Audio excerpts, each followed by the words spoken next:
Accrochage entre l'armée israélienne et libanaise à la frontière. Un soldat libanais blessé. Tsahal affirme avoir repoussé une tentative d'infiltration. En Syrie, les djihadistes de l'EI se rapprochent toujours plus de la ville de Kobané tenue par les Kurdes, malgré les frappes aériennes de la coalition qui continuent. Et alors que la Turquie a été touchée par des obus aujourd'hui, il y a eu 5 blessés côté turc. Au Brésil, élection présidentielle cruciale pour un pays touché par une crise sociale et économique. La sortante Dilma Rousseff garde une légère avance dans les derniers sondages.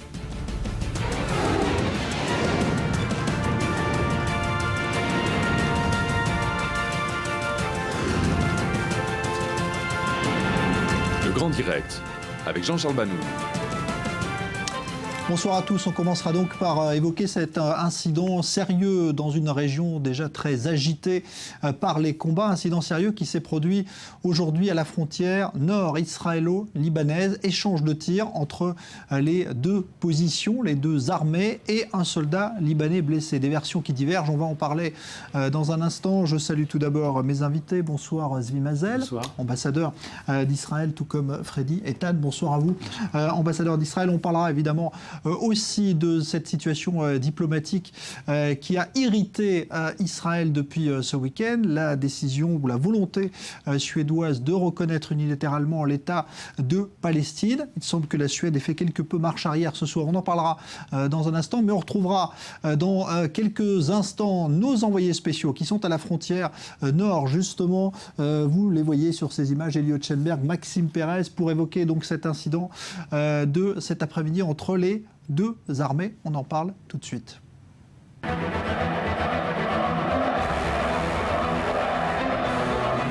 نحن في حزب الله كنا وسنبقى نقف إلى جانب الشعب الفلسطيني كل الشعب الفلسطيني.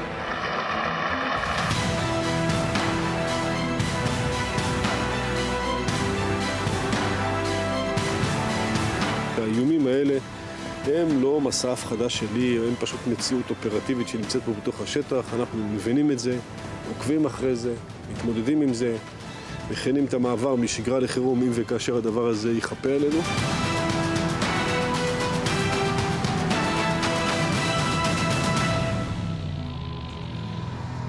Voilà donc d'une frontière à l'autre pour Israël. Ce soir, c'est donc la frontière nord qui préoccupe les autorités. Après cet incident donc, de cet après-midi, on va tout de suite avoir les précisions de notre envoyé spécial Maxime Perez que l'on va retrouver donc à cette frontière entre Israël et le Liban. Bonsoir Maxime, on revient avec vous tout d'abord sur les faits. Que s'est-il passé exactement ?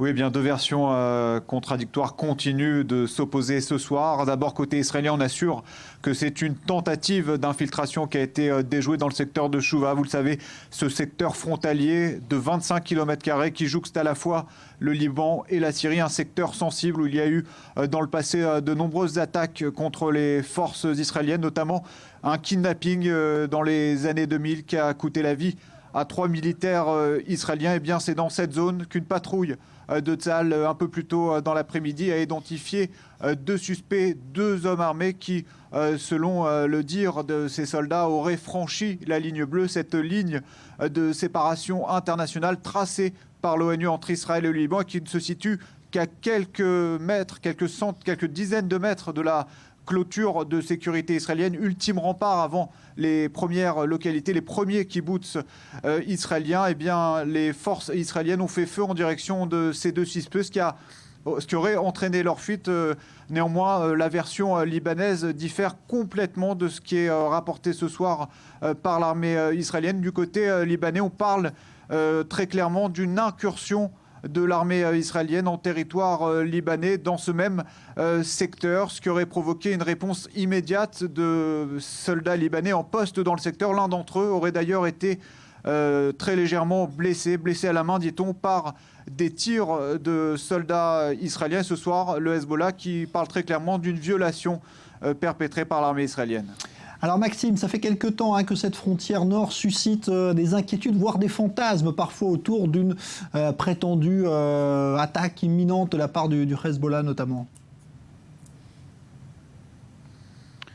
Oui, il y a toujours des craintes du côté israélien dès lors que la frontière israélo-libanaise se réchauffe. On a tendance évidemment à rappeler toujours cette présence assez massive du Hezbollah de l'autre côté de la frontière. Mais il faut rappeler que depuis 2006, depuis la guerre entre Israël et le Hezbollah, eh bien, la plupart des incidents frontaliers ont opposé l'armée israélienne à l'armée libanaise. Le dernier en date remonté l'an passé avec un soldat israélien tué près d'un poste militaire par des tirs de l'armée libanaise.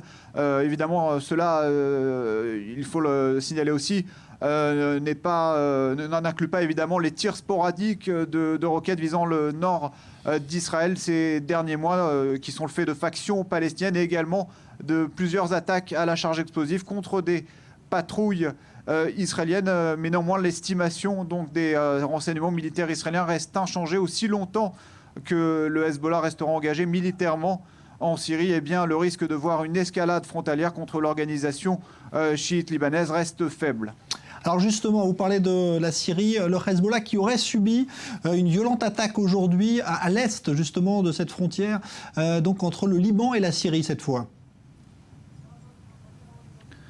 Oui, semble-t-il, un deuxième front s'est ouvert le long de la frontière entre le Liban et la Syrie. On connaissait ce village de Hersal au nord du Liban qui a été assiégé par des membres de Jabhat al-Nusra il y a quelques semaines. Il y a depuis des combats dans le secteur. Eh bien, cet après-midi, il semble que ce soit cette fois des éléments de l'État islamique, de cette organisation djihadiste que combat actuellement la coalition américaine en Irak et en Syrie qui est tentée de s'infiltrer dans un autre secteur de la frontière libano-syrienne, cette fois dans le secteur de la Beka, dans plusieurs villages chiites tenus par le Hezbollah. Plusieurs positions de l'organisation chiite libanaise ont été attaquées simultanément par ces éléments de l'État islamique, ce qui a entraîné une riposte immédiate du Hezbollah. On parle de combats extrêmement lourds, acharnés entre les deux organisations. Le Hezbollah qui aurait même tiré en l'espace de quelques heures près de 200 roquettes contre les positions de l'État islamique à partir duquel ont été menées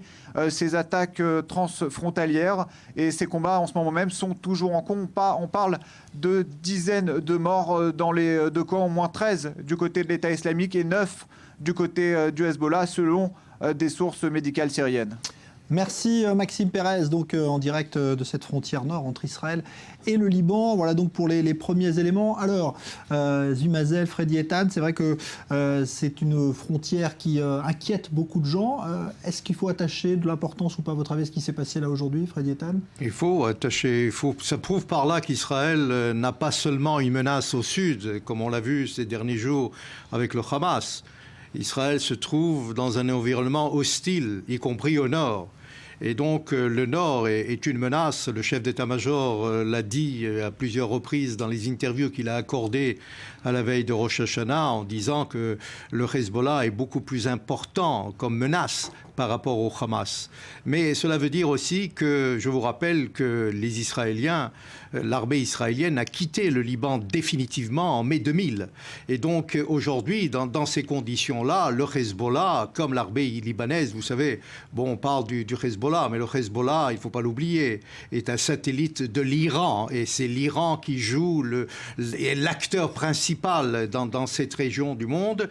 Et il y a évidemment ce qui se passe en Syrie. Cela, évidemment, nous inquiète, mais nous sommes vigilants et nous trouverons évidemment tous les moyens pour y faire part. Ça veut dire que cette menace finalement du Hezbollah reste présente, même s'il y a le conflit en Syrie. On avait dit finalement il n'y a pas trop d'inquiétude à avoir pendant ce moment, mais il y a toujours un risque. On ne sait pas qui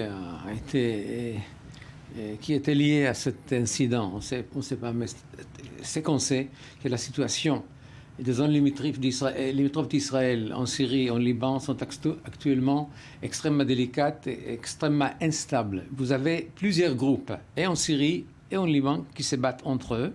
C'est très proche. On n'est jamais sûr qui a exactement tiré et pourquoi il a tiré, est-ce qu'il a fait exprès ou par hasard. Mais c'est très difficile. Nous devons être prêts à n'importe quoi. Alors, en ce qui concerne d'abord le Liban, parce qu'il s'agit du Liban, nos calculs disent que le Hezbollah est tellement occupé actuellement et en Syrie, en Irak. Il est en train de de faire l'entraînement des troupes chiites, n'est-ce pas, des milices chiites qui s'agglomèrent, qui se préparent maintenant à se battre contre Daesh, contre l'État islamique. Mais il y a des groupes palestiniens, extrémistes, n'est-ce pas, sunnites, qui sont là-bas, qui sont basés au Liban de temps à autre, et ne faisant pas attention, enfin, pour eux, Hezbollah ou pas Hezbollah, les problèmes d'Israël, ils veulent l'attaquer, ils savent qu'il y a de problèmes, ils savent que c'est très délicat, très instable, ils veulent mettre les roquettes là-dessus pour agrandir la pagaille. Voilà. Alors, c'est une situation extrêmement difficile, compliquée. En Syrie, vous savez, il y a déjà quelques dizaines, à mon avis, d'incidents depuis quelques mois. Et l'armée israélienne dit qu'elle sait plus ou moins d'où ça vient et pourquoi ça vient. Mais ça montre qu'il y a un danger permanent. Maintenant, il y a autre chose concernant le Liban. Daesh et l'État islamique et Nusra, s'ils sont à côté, mais ils sont pas surtout Daesh, veut absolument déstabiliser le Liban. Parce qu'ils savent que le Liban est un pays, n'est-ce pas, est très délicat, avec un équilibre entre les ethnies qui est vraiment sur le point d'exploser. Alors, ils veulent encourager les éléments sunnites de faire quelque chose. Alors, ils attaquent au niveau d'Arsal, là-bas, ce village, plusieurs fois. Et le Hezbollah est là pour défendre les... Il y a un nouveau front aujourd'hui, puisque Maxime Pérez en parlait aujourd'hui. Donc il y a des combats extrêmement importants. Ouais. Ça montre que le Daesh, l'État islamique, a des intentions extrêmement précises. Il veut déstabiliser le Liban, et le Liban peut être déstabilisé. Il n'y a pas de problème, n'est-ce pas? Et surtout que le Hezbollah, qui normalement est fait pour attaquer Israël, doit défendre maintenant le Liban. Alors ça m'étonnerait beaucoup que le Hezbollah attaquerait Israël, mais toujours avec cette réserve, nous sommes dans le Moyen-Orient, dans le Moyen-Orient tout est possible. Mais quand même, il y a certaines logiques dans la folie. Est-ce qu'il y a un risque de voir arriver l'État islamique, justement, par cette frontière nord vers Israël? Ça peut être quelque chose tout à fait, oui. Il faut dire aussi que, vous savez, les prédictions, savoir si le Hezbollah va attaquer demain ou non, au Proche-Orient, comme le dit l'ambassadeur Mazel, effectivement, personne ne peut savoir ce qui va se passer. Mais il faut être aussi plus prudent qu'avant, pour la simple raison. On a célébré les 41e années de la guerre de Kippour. Et l'évaluation de tout ce qu'on avait, le renseignement qu'on avait, on avait mal évalué qu'il y aurait une attaque simultanée de deux armées importantes, l'Égypte et la Syrie. Donc aujourd'hui, je crois que l'état-major israélien, et je suis convaincu, est assez vigilant et fera tout pour éviter l'escalade. Parce qu'Israël n'a pas intérêt, évidemment, d'ouvrir un nouveau front ou une escalade. Mais si le Hezbollah, l'arrogance du Hezbollah, vous savez, le Hezbollah, c'est quoi? Le Hezbollah, je disais, c'est un satellite, donc c'est des chiites libanais, mais c'est eux qui font la pluie et le beau temps, donc au Liban. Il n'y a pas d'armée, si vous voulez. C'est une armée dans une armée, si vous voulez, dans un État, un mini-État dans un État souverain, soi-disant. Et puis, quand on parle de la Syrie, vous savez, il n'y a pas de relations diplomatiques entre la Syrie et le Liban. Il n'y a pas eu d'ambassade entre il n'y a pas de frontière entre le Liban et la Syrie. Et donc, depuis toujours, parce que la Syrie veut la grande Syrie, qui aussi fait partie donc du Liban, puisqu'on sait que les Alaouites se trouvent au nord donc du Liban, et donc c'est le bastion, si vous voulez, d'Assad, donc du royaume, entre guillemets, de la République d'Assad depuis fort longtemps. Donc, les conditions sont menaçantes. Et évidemment, dans ce cadre-là, il y a des groupes terroristes. On parle même de 90 groupes terroristes qui sont éparpillés un peu partout. On ne sait pas qui est contre qui. Il y a des sunnites et des chiites, et c'est ça l'important, c'est-à-dire les deux courants importants de l'islam se battent pour une certaine hégémonie. Et donc l'hégémonie, d'une part, religieuse, c'est-à-dire créer un califat, c'est-à-dire dans le sens religieux du terme, un califat ou essayer par l'Iran de créer, si vous voulez, une certaine hégémonie, un État islamique chiite. Et donc c'est là le combat le plus important qu'on a connu durant ce dernier siècle. Et on a l'impression que pour l'instant, les opérations menées par cette coalition ne permettent pas de ramener le calme. On a toujours l'impression qu'il y a... de quelle coalition? Internationale, celle qui est censée combattre l'État islamique. Celle qui a été initiée par l'Amérique. Voilà. Et justement, je voulais en parler parce que je crois que l'Ouest, et surtout l'Amérique, est hors jeu, pratiquement hors jeu. Ce que l'Amérique fait ne vaut absolument rien. Ça n'a pas arrêté Daesh, l'État islamique, comme quoi que ce soit. Il avance là-bas au Kobani sur les fronts kurdes, dans le nord de la Syrie. Il avance un peu partout, il s'occupe des villes, il conquiert des villages, il tue les gens, il décapite les gens. D'ailleurs, en Irak aussi, ils sont assez proches de Bagdad. Et écoutez, le problème est que les États-Unis sont sortis du Moyen-Orient depuis 4, 5, 6 ans, à peu près ça, n'est-ce pas? C'était une décision stratégique d'Obama, du président. Et il voulait montrer au monde arabe que l'Amérique, en fait, ne se bat pas contre les Arabes. Alors il s'est dit à lui-même, il faut s'en sortir. Mais il n'a pas compris que c'était une région instable, très délicate, et tout peut exploser en tout moment. Et celui qui est menacé, ce n'est pas seulement le Moyen-Orient, c'est l'Occident même, l'Europe et l'Amérique. Maintenant, il comprend, il commence à comprendre, mais il ne sait pas encore quoi faire. Il a dit qu'il ne sait pas quoi faire. Alors, entre-temps, il commence à bombarder. Ces bombardements n'ont rien absolument fait. Et les Européens aussi, les Anglais ont dit, on va voir. Ben, ils ont vu, ils ont parlé au Parlement. Le Parlement a dit oui, d'accord, il commence. Donc, il y a un problème. Pour l'instant, l'Ouest ne fait pas son travail. C'est vrai aussi que les premiers touchés sont les Arabes, les pays des Golfe, l'Arabie Saoudite qui sont donc aussi sur les fronts, parce que le Daesh, l'État islamique, va venir chez eux. Mais ils ne savent pas quoi faire. Leurs armées sont faibles et leurs armées sont plutôt pour défendre leur régime. Si jamais ils envoient l'armée en Irak et l'armée est défaite par Daesh, qu'est-ce qui se passe? La royauté saoudienne tombe. Donc il y a un problème extrêmement grave. Et d'abord, les coupables sont les Arabes, et puis après l'Occident qui a préféré de fermer les yeux, y compris Obama. C'est grave pour nous, c'est grave pour tout le monde. Vous êtes d'accord ? Écoutez, je ne suis pas assez intransigeant comme l'ambassadeur Mazel, mais je dirais qu'il y a certaines nuances. Et il faut dire aussi que, vous savez, l'Amérique George Bush a lancé cette opération en mars 2003 contre l'Irak. Il a fait ce qu'il a fait son père, quoi, pendant la première guerre du Golfe. Donc cette deuxième guerre du Golfe pour éliminer un régime, puisque la première n'ont pas éliminé donc Saddam Hussein, donc on a éliminé donc le dictateur qui faisait la pluie et le beau temps donc en Irak, mais il n'avait pas compris que cette mosaïque tribale à la fois et ethnique entre sunnites et chiites, ça a créé un chaos. Donc le chaos n'a pas été comblé par une force stabilisante. On a essayé de mener, vous savez, l'Amérique a essayé de nommer un Premier ministre chiite, Maliki, mais on a vu sa connivence avec l'Iran. Maliki a joué le double jeu entre les Américains, entre les Occidentaux et aussi avec les Iraniens. Mais aujourd'hui, il y a un grand dilemme, mais il faudrait aussi avoir une certaine détermination. Je crois que cette coalition peut, si elle a une volonté politique, si Obama a une volonté politique de détruire, parce qu'il s'agit de quoi? Il s'agit de 30 000 hommes. Hein? Il s'agit des milices.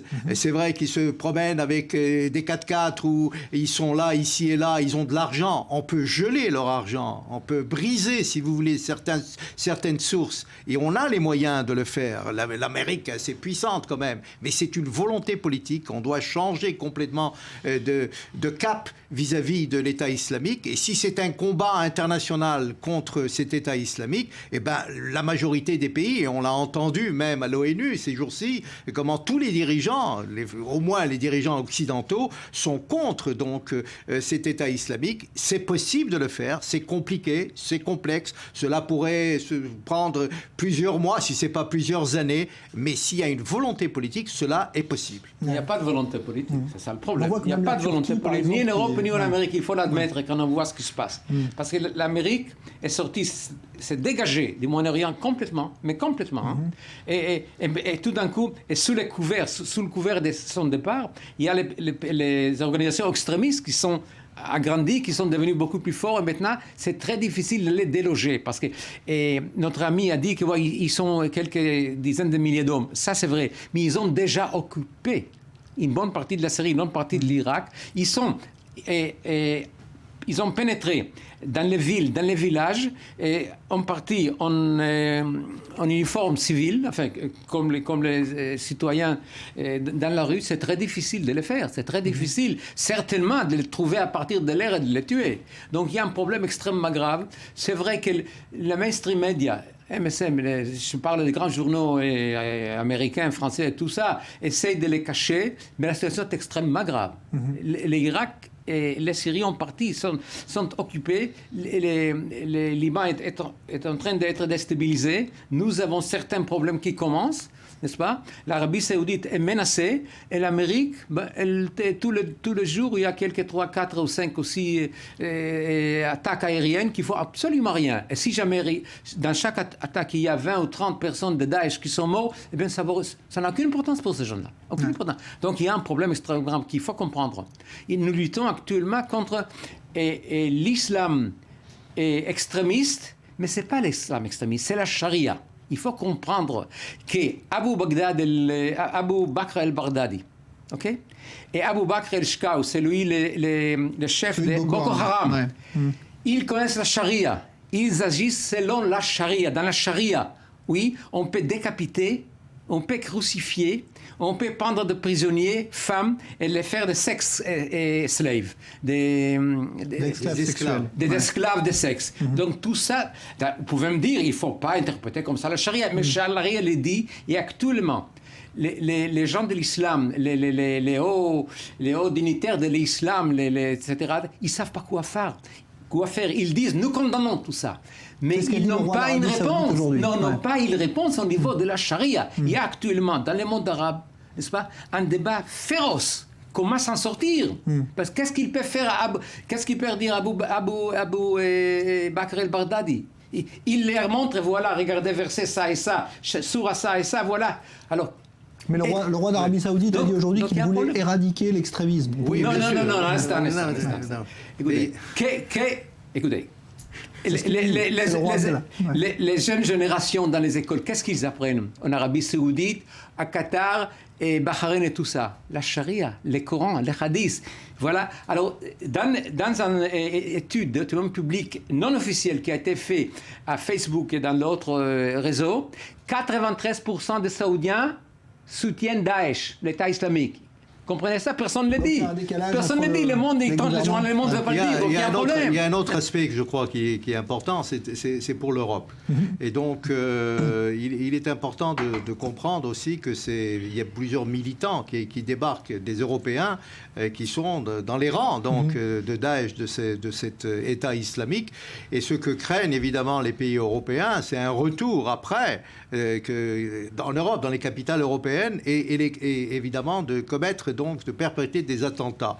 Et c'est là, je crois, que l'Europe en général craint. Et aussi, il faut le dire, il n'y a pas, si vous voulez, de différence, et je crois que notre Premier ministre Netanyahou a eu raison sur le plan de l'idéologie. Je ne parle pas sur le plan de la formation ou du groupe qui s'appelle Hamas ou Daesh, parce que c'est différent. Mais il est important de savoir que c'est pour les Européens, ils doivent le savoir. Quand on parle de Suède, quand on parle d'autres aspects, c'est évidemment important qu'ils savent qu'il n'y a pas de différence. On ne fait pas de distinction entre un Boko Haram ou un Nusra ou d'autres, l'État islamique ou le Hamas. Donc ils ont la même, si le Hamas par exemple a une certaine idéologie, l'idéologie donc évidemment d'arriver à un califat. Donc c'est la même chose que l'État islamique. Donc il faut comprendre, et je crois qu'il y a aujourd'hui une meilleure compréhension, non seulement pour les problèmes de l'État islamique, mais il y a une meilleure compréhension en Europe, je dis bien, concernant le combat contre l'État islamique. Ouais. Il nous reste quelques minutes, je voudrais qu'on évoque quand même, parce que vous avez évoqué la Suède, ça a été, et vous deux qui êtes diplomates, et vous avez été en poste, Zumazel, justement en Suède, c'est un dossier qui évidemment peut faire tache d'huile ou pas. La Suède qui a menacé, entre guillemets, Israël de reconnaître unilatéralement l'État de Palestine. C'était vendredi. Ce soir, il y a un léger recul, on dirait, de la diplomatie suédoise. L'ambassade de Suède en Israël a publié un communiqué disant qu'en fait, ils ne veulent pas imposer une solution, ils ne veulent pas imposer contre notre vœu la reconnaissance dans l'État palestinien, mais ils comprennent que ça doit être à travers des négociations directes. Mais il y a un problème, écoutez, nous savons déjà depuis quelque temps que la gauche suédoise allait revenir au pouvoir. C'était comme ça dans les études d'opinion publique. Donc, mais on sait aussi depuis très très longtemps que la gauche suédoise est anti-israélienne d'une façon assez claire depuis très très longtemps. Depuis les années Palmé, d'ailleurs. Depuis 70, Palmé. En fait, les partis social-démocrates a dirigé la Suède pendant à peu près 70 ans. Et puis cet empire, c'est un parti politique radical issu des partis communistes et est resté extrêmement radical. Et ce n'est pas les partis social-démocrates classiques de l'Europe, comme en France ou comme en Angleterre ou comme en Allemagne. Et donc ils ont une base anticoloniale, n'est-ce pas, avec un regard vers l'avenir. Et il faut comprendre le tiers-monde. Et Israël, justement, les embête beaucoup. Pourquoi Israël, c'est un pays nationaliste qui se bat pour son existence contre le tiers-monde opprimé. Donc c'est contre l'idéologie de ces gens-là. Alors, ils arrivent au pouvoir et la première chose qu'ils font, ça c'est extrêmement grave. Le Premier ministre dit qu'il va reconnaître un État palestinien. Qu'est-ce que cela veut dire? C'est un manque de responsabilité de la part d'un Premier ministre. Il va imposer sur nous quelque chose. Alors, ils ont rétracté. Mais il y a quelque chose d'autre. Il faut comprendre que cette déclaration extrêmement grave a été faite sur les fonds, pas seulement idéologiques, aussi, et sur la base d'un problème interne et politique suédoise. Le gouvernement qui a été fait par la gauche est un gouvernement minoritaire. Ils n'ont pas la majorité dans le Parlement. Ils ont besoin d'un soutien de dehors et surtout de l'opinion publique et surtout de 900 000 musulmans qui habitent. C'était pour eux, n'est-ce pas? Regardez, nous sommes avec vous, vous allez nous soutenir de dehors. Donc c'est un problème extrêmement grave, difficile, mais c'est comme ça. Ça fera pas tache d'huile en Europe, à votre avis, Freddy Ethan? Je ne crois pas, parce qu'il y a 28 pays européens, comme vous le savez, et je ne crois pas que l'Allemagne, par exemple, va suivre, ou la France va suivre. Espérons. Et on va l'espérer, évidemment. Mais ce qui est important, c'est le Conseil de sécurité, et non pas ce qui va se dire tel ou tel pays en Europe. Et je crois que quand même, il y a une certaine reconnaissance du côté européen qu'on ne peut pas non plus reconnaître un État virtuel. Donc c'est un État virtuel et je crois que la réaction israélienne doit aussi être beaucoup plus sophistiquée et plus mesurée et être beaucoup plus... Parce que beaucoup disent, oui, il faut rappeler l'ambassadeur de Tel Aviv à Stockholm. Non, c'est pas une question. Il y a des gouvernements qui changent, il y a toujours l'alternance et donc on peut, avec les Suédois, qui je rappelle pendant la Shoah et dans d'autres périodes, étaient très pro-israéliennes. Merci Freddy Ethan, merci Zvi Mazel. On en reparle dans un instant. La suite du Grand Direct. Restez avec nous.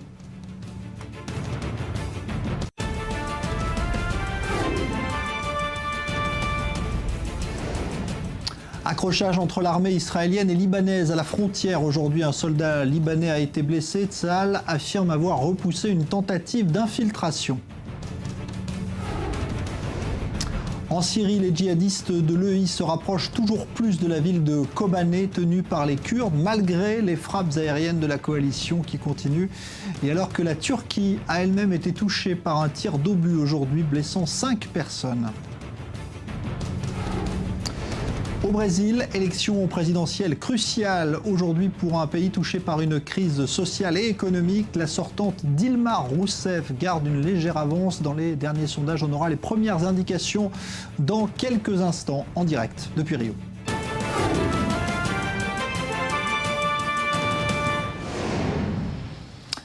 Et donc la Syrie avec le siège de la ville de Kobané qui se poursuit. Il semble que les frappes de la coalition ralentissent certes la progression des djihadistes de l'EI, mais ces djihadistes ont reçu aujourd'hui un soutien lointain mais important. Il s'agit de celui des talibans d'Afghanistan et du Pakistan qui sont unis par le même combat et qui envisagent donc d'envoyer des combattants aux côtés de l'EI. Leslie Rezoug.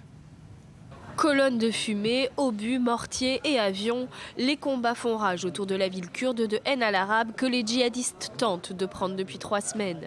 Une ville stratégique pour le groupe car il lui permettrait de contrôler un territoire continu depuis l'Irak jusqu'à la frontière turque. Les frappes de la coalition freinent l'avancée des membres du groupe islamiste. Au moins 35 djihadistes ont été tués samedi dans des bombardements. Mais malgré tout, les frappes aériennes semblent insuffisantes pour arrêter complètement la progression des djihadistes. L'État islamique a réussi à s'emparer de près de 70 villages dans le nord de la Syrie, malgré la résistance opposée par les combattants kurdes, les Peshmerga. Et ce n'est pas tout, ils ont annoncé la décapitation à venir d'un otage américain, Peter Kassig. Dans une vidéo, les parents de ce dernier implorent la compassion des ravisseurs.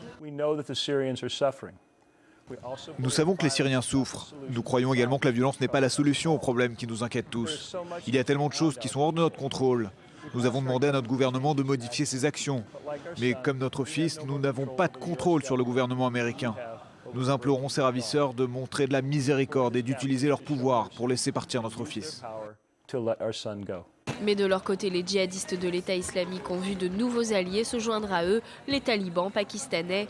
Ces derniers ont affirmé samedi leur soutien à la création d'un califat transnational au Moyen-Orient. Si les liens entre les deux organisations ne sont pas avérés pour le moment, des témoins rapportent avoir vu des membres de l'État islamique distribuer des tracts à Peshawar, l'un des fiefs des talibans. Et en France, une adolescente de 15 ans qui avait quitté sa famille pour partir faire le djihad en Syrie vient d'être retrouvée à Marseille après s'être ravisée. Ce n'est qu'un exemple parmi d'autres de ces filles et femmes qui quittent l'Europe pour aller rejoindre les combattants de l'État islamique en Syrie et en Irak. Phénomène inquiétant qui ne prend pas encore une ampleur considérable mais qui mérite un éclairage. Reportage Léa Berdugo avec Maëlle Benoliel. Les femmes occidentales qui partent faire le djihad en Syrie, un phénomène qui prend de l'ampleur et qui inquiète. Selon une étude britannique, près de 10% des djihadistes de l'État islamique originaires d'Occident sont des femmes et surtout des jeunes filles. Elles seraient plusieurs centaines. Qui sont-elles et surtout par quels moyens sont-elles recrutées? Selon Yoram Schweitzer, expert en terrorisme international, les réseaux sociaux jouent un rôle central. Je pense que les réseaux sociaux ont un rôle crucial dans le sens où ils influencent les jeunes femmes qui réfléchissent à partir au djihad. Elles discutent par ce biais avec des personnes qui prennent en compte leurs demandes et qui mettent en place tous les détails afin de faciliter leur voyage. Ces filles ont entre 16 et 24 ans. Elles partent souvent sans l'accord de leurs parents, mais elles ne peuvent partir que dans le cadre d'un mariage. La plupart des jeunes femmes partent sur la promesse d'une union avec un djihadiste sur le sol syrien. Si certaines sont converties à l'islam, d'autres sont musulmanes d'origine et estiment ne plus pouvoir pratiquer leur religion en toute liberté en Occident. Pour elles, c'est une façon concrète de pratiquer l'islam. On leur dit, si vous êtes une bonne musulmane, vous devez prendre part au djihad en Syrie afin de libérer le pays des oppresseurs. C'est de cette façon qu'elles sont introduites au vrai islam. Toutes partent avec beaucoup d'espoir, mais sur le terrain, même si les filles sont formées au combat, elles se retrouvent cantonnées à un second rôle auprès de leur mari djihadiste. Ces jeunes filles ont probablement le fantasme de participer au djihad. Quelquefois, elles ont l'idée d'assister les djihadistes, notamment en prenant soin des blessés. Mais une fois arrivées là-bas, elles sont probablement déçues. Si l'on se réfère aux chiffres, le phénomène serait mineur, mais il n'en reste pas moins inquiétant, surtout pour les familles victimes de cette tendance. Ces jeunes femmes sont pour la plupart en quête identitaire. Certaines ont souvent une idée romantique du mariage djihadiste. Pour les experts, toutes sont jeunes et naïves et ne comprennent pas bien les conséquences de cet engagement. À Gaza, le Hamas a procédé aujourd'hui à de nouveaux tirs de roquettes en direction de la mer. Il s'agit de tirs d'essai, mais qui laissent à penser évidemment que le Hamas tente de se réarmer malgré le blocus dont il est l'objet et l'étroite surveillance exercée par la marine israélienne. Maxime Pérez. Un tir d'essai du Hamas. Voilà comment l'armée israélienne explique le déclenchement de l'alerte antiaérienne ce dimanche matin dans plusieurs localités frontalières de Gaza. Plus de peur que de mal donc pour les habitants des kibboutz du Eshkol, contraints de se plier aux règles de sécurité et de rejoindre quelques instants les abris. Depuis le mois de septembre, le Hamas aurait procédé à une demi-douzaine de tirs depuis le territoire de la bande de Gaza, le plus souvent vers la mer. Mais dès lors que les roquettes sont dirigées vers le nord ou l'est, autrement dit vers la frontière israélienne, ils sont détectés par les radars israéliens, dont les systèmes de détection ont été améliorés. Le Hamas aussi pourrait être tenté d'améliorer son arsenal de roquettes et d'obus de mortier, de tester par exemple les performances de ces différents projectiles pour les rendre plus précis. Mais un peu plus d'un mois après l'entrée en vigueur d'un cessez-le-feu, le Hamas reste encore débordé par l'ampleur du désastre humanitaire, sa priorité immédiate. Selon l'armée israélienne d'ailleurs, les tirs qui ont été détectés ces dernières semaines ne correspondent pas à la trajectoire d'un nouveau missile, de plus longue portée par exemple, ou d'un quelconque projectile qui n'ait pas déjà été utilisé par le Hamas ou le djihad islamique. Ces tirs d'essai seraient donc un message de dissuasion du Hamas, un message adressé à Israël. Car si les factions palestiniennes de Gaza ne souhaitent pas reprendre les hostilités demain matin, elles ont toujours à l'esprit de se préparer à la prochaine guerre.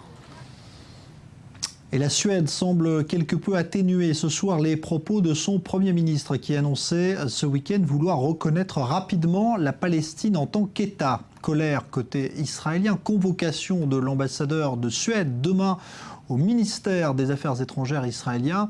Mais aujourd'hui, cette ambassade explique que cette reconnaissance ne se fera qu'après une solution négociée entre les deux parties. Elie Otchenberg avec Leslie Rezoug.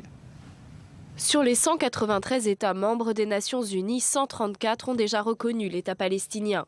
Mais la Suède marque une étape importante en devenant le premier pays de l'Union européenne à rallier cette tendance. Nous pensons que c'est une étape importante vers une solution de deux États. Nous espérons que cela inspirera et ranimera les négociations. Bien entendu, nous attendons à la fois à des applaudissements et à des critiques, mais nous ouvrirons le dialogue et la discussion avec nos partenaires et avec d'autres pays des deux camps. Une annonce plutôt mal accueillie par les États-Unis et Israël. Nous estimons qu'une reconnaissance internationale d'un État palestinien est prématurée. Nous soutenons évidemment une indépendance palestinienne, mais uniquement à l'issue de négociations. La réaction du ministère israélien des Affaires étrangères ne s'est pas fait attendre. Il a en effet publié un communiqué sans équivoque déclarant que l'ambassadeur suédois en Israël serait convoqué sans délai par le chef de la diplomatie, Avigdor Lieberman. C'est très étrange que le Premier ministre suédois ait parlé de la Palestine et oublié complètement d'autres questions essentielles au Moyen-Orient, comme la guerre civile en Syrie.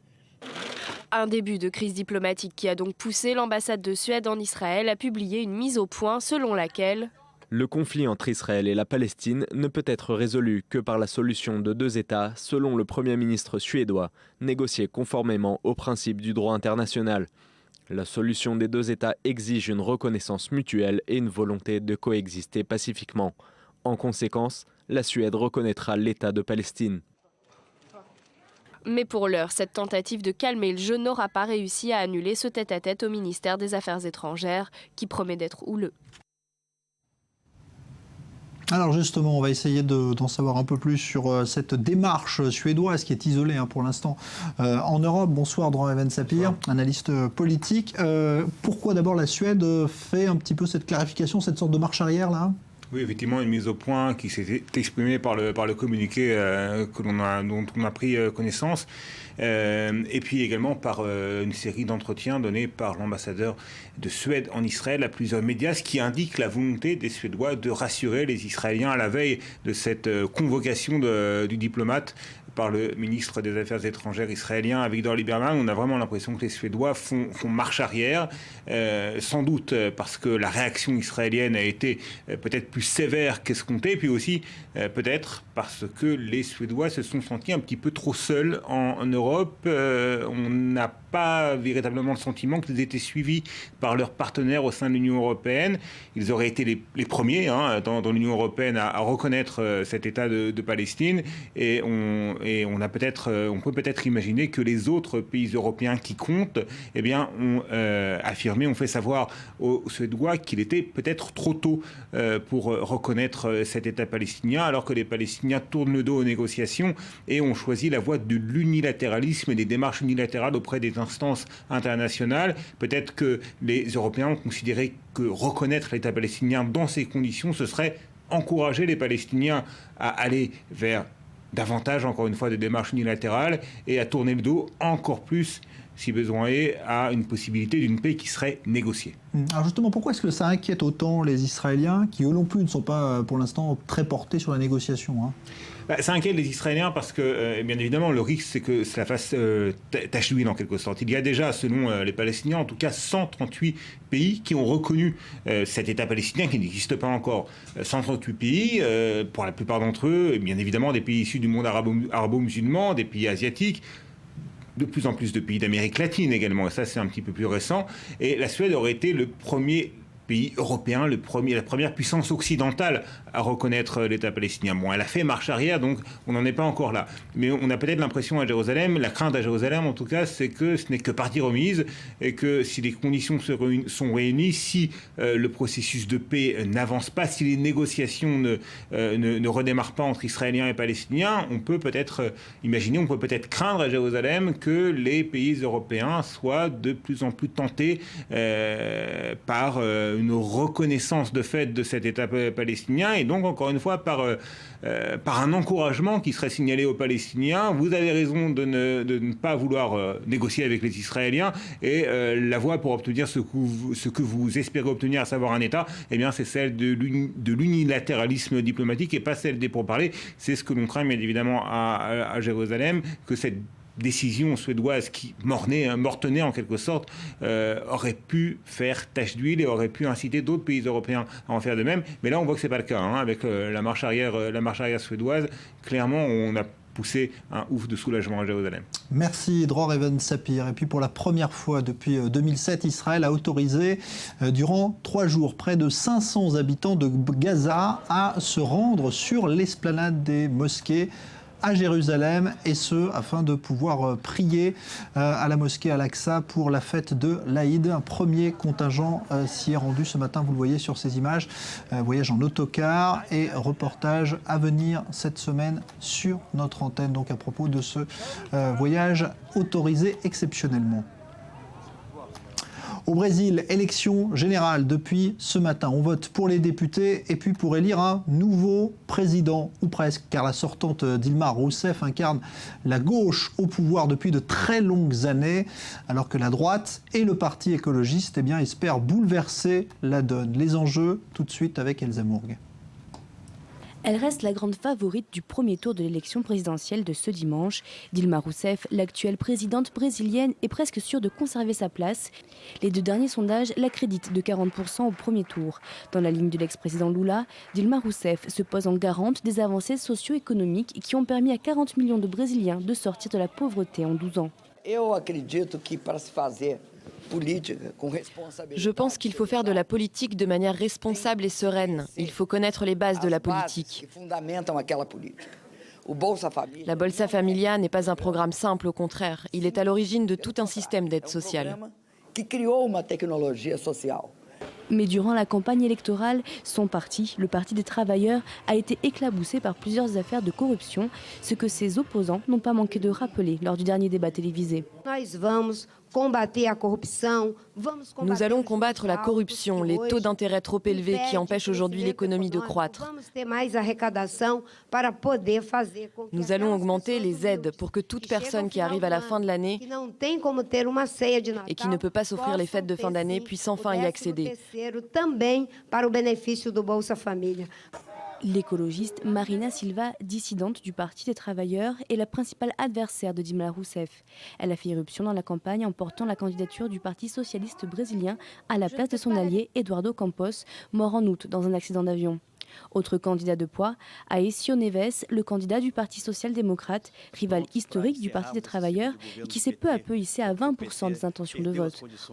En attendant les résultats, l'armée a été déployée dans Rio de Janeiro pour assurer la sécurité lors des élections. Des fusillades ont déjà fait plusieurs morts.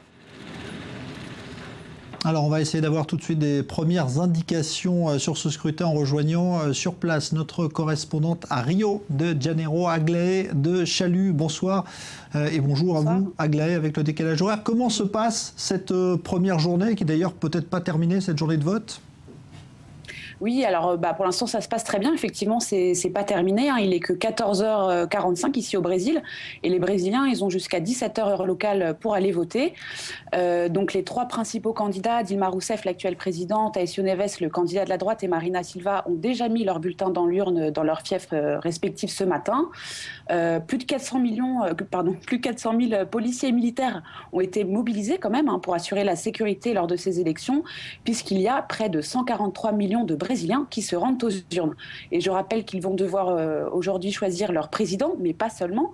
Les Brésiliens votent aussi aujourd'hui pour élire leurs gouverneurs, leurs députés fédéraux et nationaux et leurs sénateurs.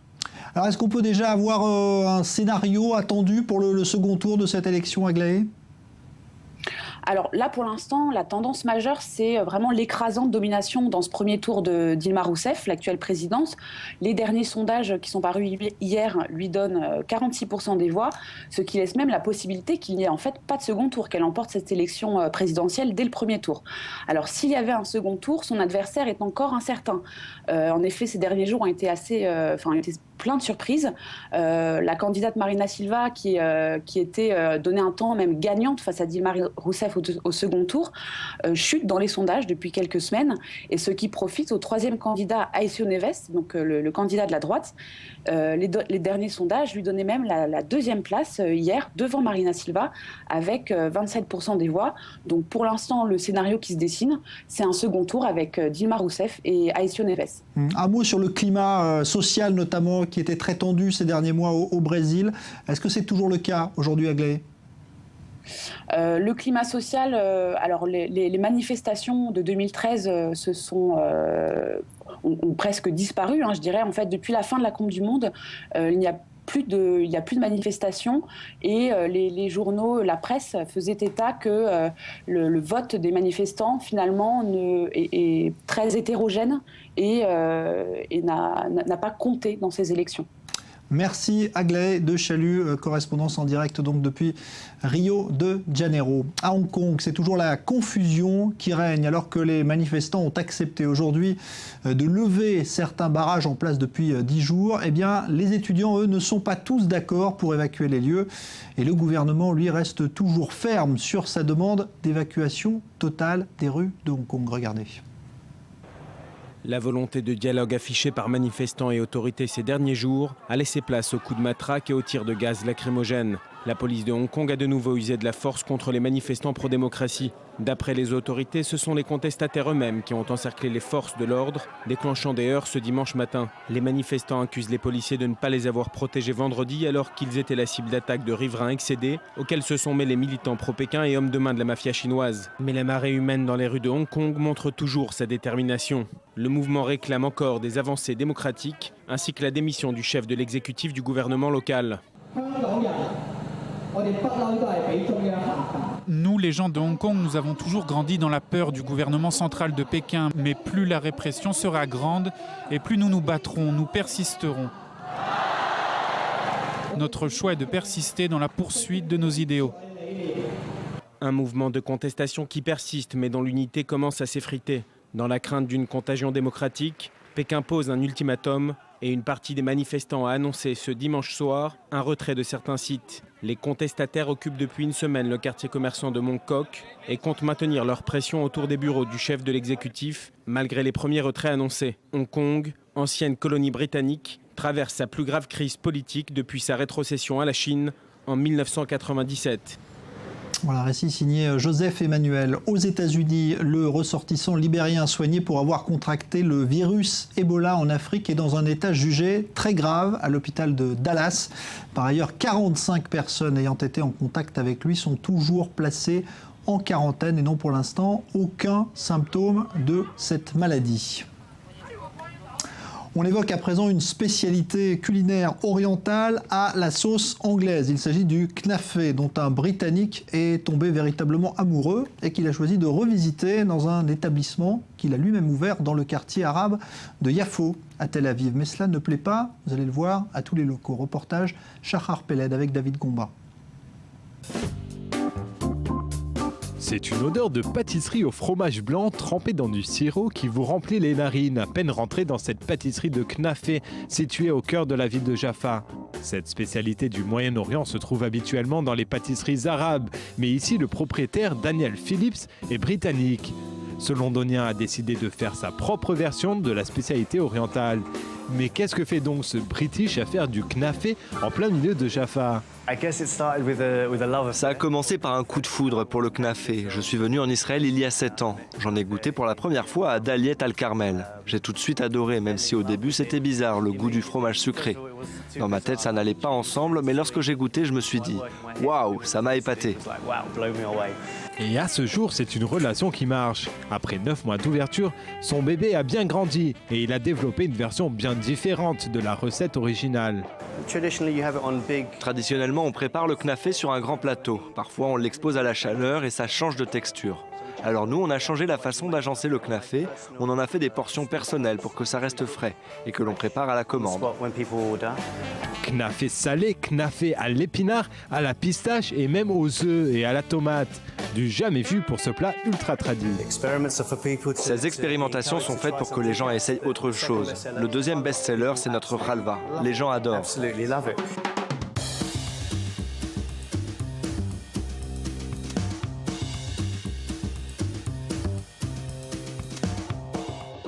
Mais à Jaffa, ce goût de l'innovation ne plaît pas à tout le monde. Cette ville est considérée comme un lieu sensible de cohabitation entre Israéliens, qu'ils soient musulmans, chrétiens ou juifs. Une activiste locale a suscité des centaines de likes à un post qu'elle a publié sur Facebook.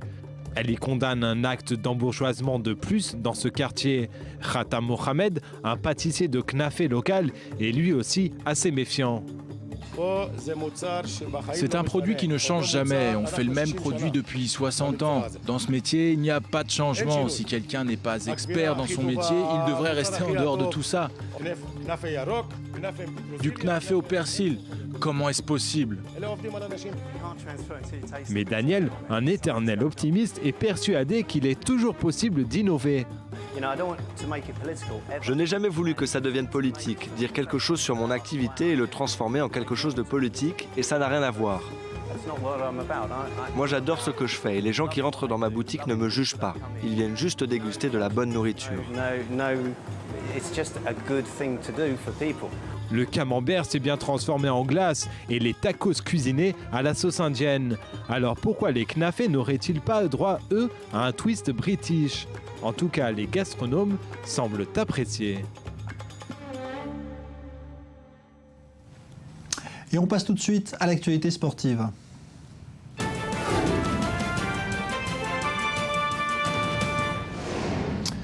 On aimerait vous donner que des résultats ce soir pour dire par exemple qu'en football, eh bien, Chelsea a battu Arsenal 2-0, mais il faut évoquer malheureusement un tragique accident qui s'est produit en Formule 1. Bonsoir Valérie Pérez. Bonsoir Jean-Charles. On va évoquer donc effectivement l'accident qui est survenu au Grand Prix du Japon et qui a touché le pilote français Jules Bianchi. Oui, vous avez raison, c'est vrai qu'on aimerait bien se souvenir de la victoire justement d'Hamilton, mais ça n'est pas ça. Le fait à retenir, c'est ce fameux accident de ce jeune Français de 25 ans qui a eu un accident sur le 44e tour de ce circuit en fait au Japon.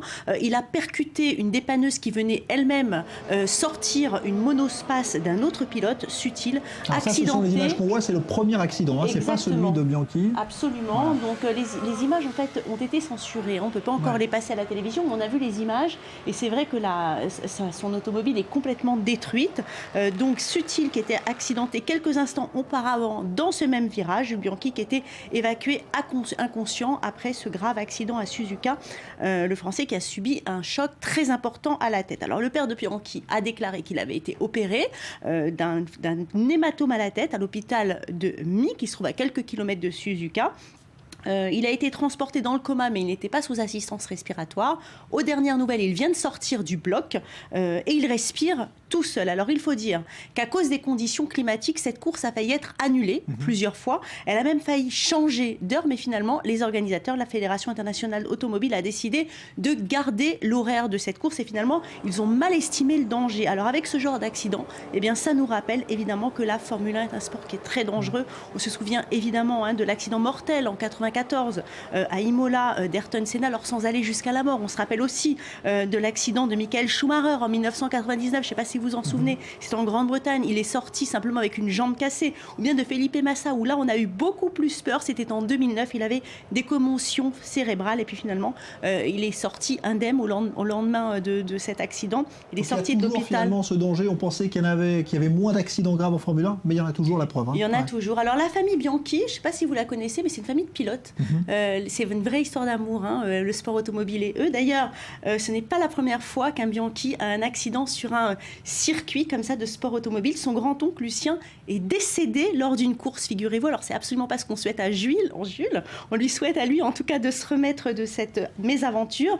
Alors c'est une famille qui est originaire de Milan. Ils ont immigré en France parce que toute la famille c'était en fait des mécaniciens. Lucien, son grand-oncle, a remporté donc le 24 heures du Mans en 1968 et l'année d'après, lors des préliminaires dans son Alfa Romeo, il est décédé en percutant un poteau télégraphique. Alors évidemment, les messages de soutien qui affluent du monde entier pour Jules, on a vu le premier, c'était Alain Prost, et puis maintenant, on vient de recevoir celui de Renaud Lavillenie, de François Fillon, de Thierry Braillard, le secrétaire d'État au sport. Enfin, vraiment, tout le monde attend avec impatience le résultat demain et on saura dans quel état il se trouve. En tout cas, on va prier pour lui pour qu'il s'en sorte indemne. Voilà, pas de communiqué avant effectivement plusieurs heures à indiquer ce soir donc l'entourage de ce pilote. Merci Valérie Pérez.